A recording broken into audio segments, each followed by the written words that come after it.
Now I'd like to invite our moderator, Mr. Samanth Ratnakar, to proceed our panel discussion. First, I would like to congratulate Dr. Aruna Naik for his wonderful presentation by bringing the delicate balance in medicine, as well as it's hope that the audience also awakening to ask questions. Already 2 questions there, but just to highlight a few things now. It's 5:7. Like our session is till 7:30. So by about 7:20, we have given freedom by this time. Say we can ask questions and so on. Now, would you like to start your comments about stress and how you look at this, the whole concept of effective performance through managing stress? What is it? So, since I am a salesperson, so I will talk about the salespeople. That's what I thought right here. Now, you know, all the sales guys have targets. Now, the beginning of the month, they don't have stress. When they are reaching the end of the month, their stress level is high. I believe in stress. I believe in 3 R's. One is the reason, the other side is result. Then, because of the reasons, your stress is going up. Because the moment if something happens, you fear of the outcome or the end result. Example, if you take a salesperson, if you're not getting the business, you think of your target. If you don't hit the target, you don't get the commission, then you have a problem at home.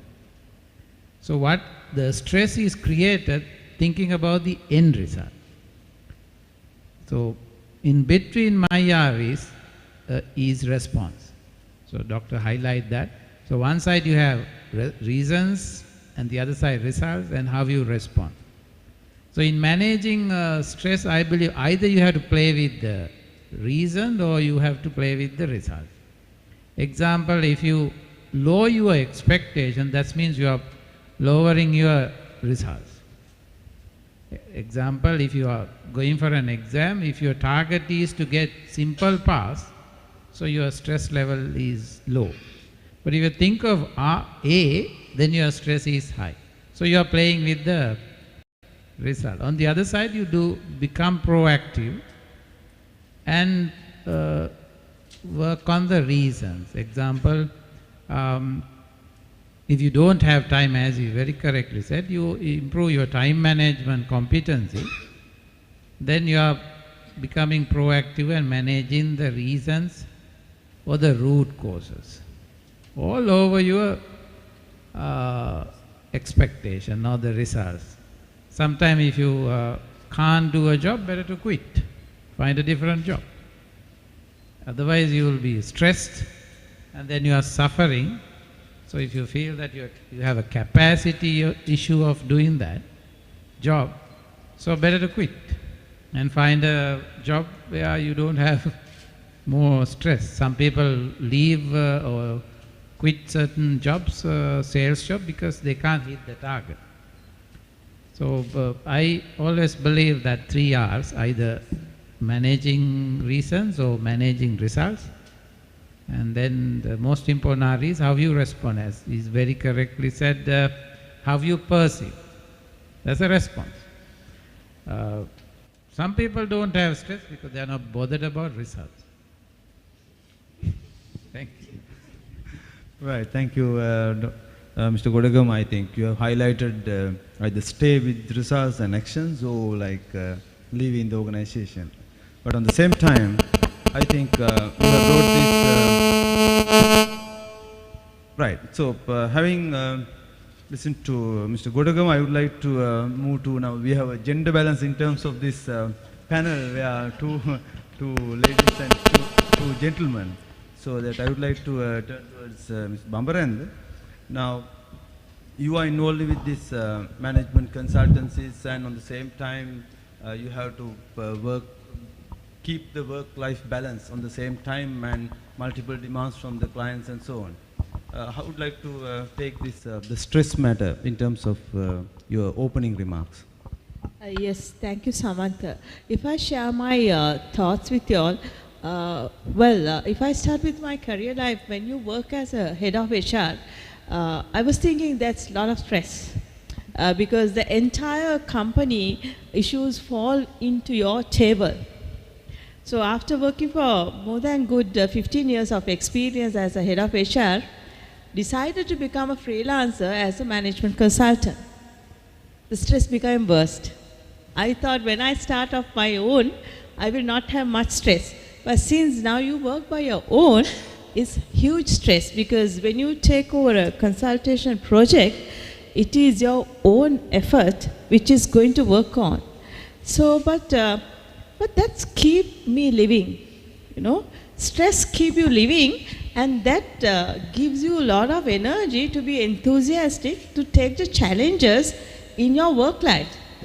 What I feel is, like doctor explained, if you don't have stress, you feel monotonous, you're stagnated, you don't feel like you've been utilized, or you don't feel like you practice your proficiency. So basically, but it is again how you take it. Now, for an example, there will be workloads falling onto you, even you as a freelancer or you as an employee. But again, it is how you take it. In terms, if you take it positively, it won't be a huge stress. If you take it very personally, my God, what a lot of work at the day, how can I manage this?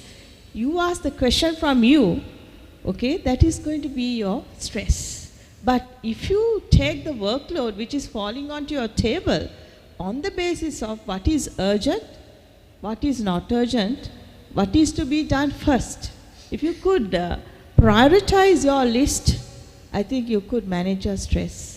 Also, secondly, I'm a person who strongly believe if your spiritual life is good, you have the capacity to absorb your stress. I'm a person who strongly believe meditation, getting up in the morning, and also before you go to bed, leave out everything and have a peaceful sleep. That will help to have a good health. Actually, if I share, I don't mind sharing my personal health. For my age, I don't have diabetics or cholesterol or any pressure, thank God, because I believe that is because how I manage my life. I see, looking at myself, you all will think easy life. No way. I swim in a rough sea, even with my work, even with our personal lives. But finally, if you know how to switch on and switch off with things, I think you could manage your stress. Stress is healthy, but the problem is how you take it. Thank you.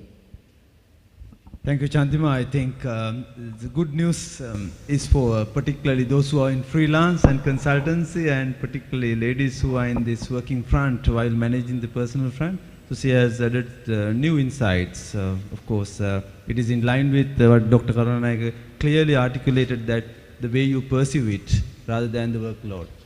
Well, let me turn to Mr. Bandulheva. So you are in Toastmastering, so regularly speaking and conducting this coaching, and you are helping others to change their lives and so on. So what is your preliminary, the opening remarks about this topic? Yeah, first of all, what are the most comprehensive sessions that Dr. Prabhas did, nothing much to argue, nothing much to challenge. And also Sunantya Chandima added a few new aspects. Let me take it to a different dimension. Now, one keyword that was mentioned was workload. Let me put a question. If you are doing something that you really enjoy, maybe reading a novel, watching a good film, now that consumes energy, right? If you are playing with your kids, and were you ever stressed? If you come across a good book, maybe you would have read it maybe even till morning. We call these books the page turners. So no stress. If you are playing with your kids, no stress. So let me draw your attention to what Suranjit said is the reason. How many of you are enjoying your jobs? Or how many of your jobs are your hobbies? Couple of categories who have that luxury is sports stars, cricketers, singers, actors, because their profession is their hobby. So nothing to be stressed out. So what we could take from that in the corporate world, if you're lucky if it is a hobby, or at least try to bring in the fun factor. That is one. And then secondly, sometimes we are stressed out because of the reason that Suranjit mentioned, is because of public display. We have our own expectations and we know we are going to be judged by our superiors, by the society, by the public. So we try to stand up to their expectations. If you are living in an island with the family, don't stress. Stress only for our own survival. So two categories again, those who are bound to be stressed out are politicians who will be subject to public scrutiny for a few generations backwards, and also the celebrities and sports stars. A cricketer who's in the last over, we have a few marks to score, and everybody's watching. Now in the corporate world, do we have that much of stress? So it's because of we are scared of public. Others are judging us.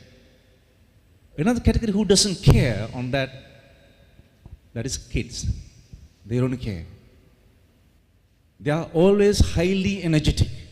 They can play for a number of times until they are extremely tired and they sweat. The reason is they don't worry about the past. They don't care about the future. They are mindful. They live in the presence. One thing I tell my daughter who is 9 years, my daughter and my wife, they are highly stressed out because of the homework that the teachers give. I tell, don't do homework. Just do whatever you can, 50%, that's fine. And tell the teacher, this is all I could do, that's it. So one thing we try to inculcate ourselves, taking a cue from politicians. Now I'm really impressed, hats off to them, with all the mudslingings, all the attacks. They come on TV with a smile. How is that? How is that? That's the character. That's the personality. That one tip that we could take from politicians. So next time when you are stressed out, okay, if your boss is going to judge you, have guts to tell him, this is what I could do. Or ask for help early. So sorry, I could not do that. My apologies. We'll move on. That's it. That's life. So there's a few new things I could add on to taking the life on its own top and coming to having the ability to come to terms with that and living your life. Don't live the life that somebody else wants. Claim your life.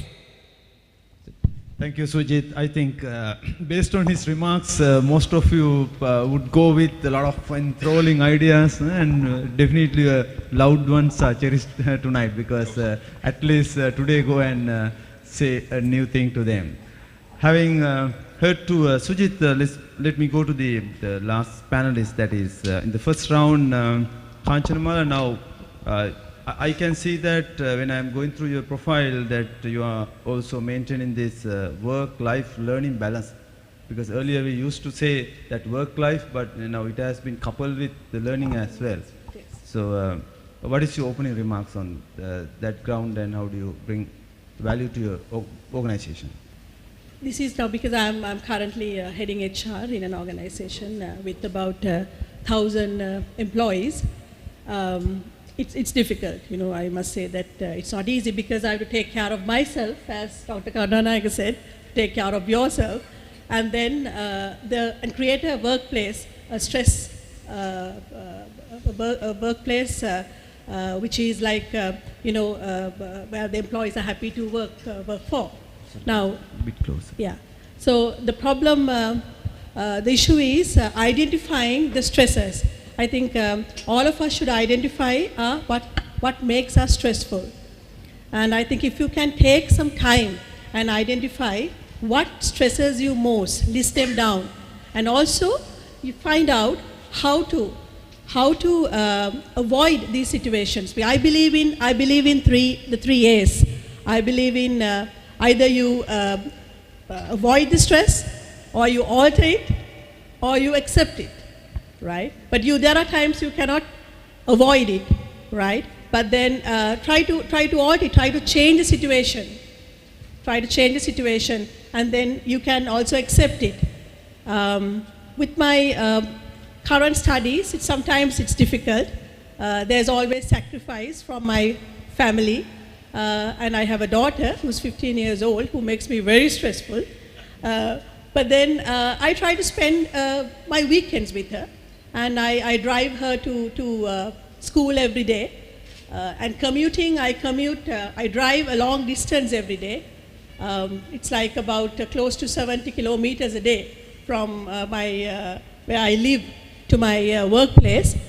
But what I do is, traffic, as you all know, is very stressful. But now I have learned to accept it. So what I do is, in the morning I have a chat with my daughter, and I listen to music. And I have, started to accept it. Otherwise, then it creates a very stressful situation. So I think accepting it, or avoiding it, or altering the situation will help you. And most of all, identify what stresses you most. Take some time and identify it. List it down, and also find out what you have done to avoid these stresses, and how have you responded to it. So that's very important, right? So that's. Yeah. Thank you, Kanchanamala.